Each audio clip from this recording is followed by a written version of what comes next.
May isang babaeng nalunod sa dagat.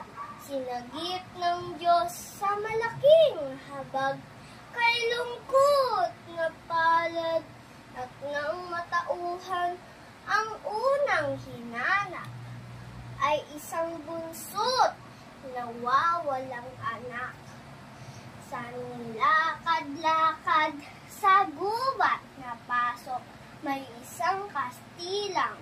Sa kanya ay sumusunod, "Quién eres?"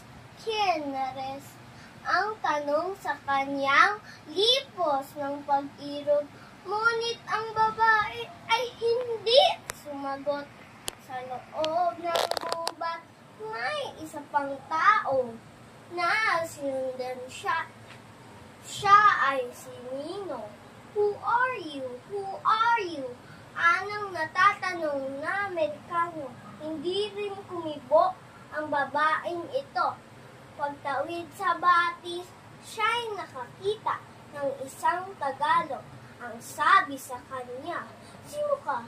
Sino ka?" At dito sumagot ng lipos ng dusa, "Ako'y inang wika, anak ko, halika." Inang wika,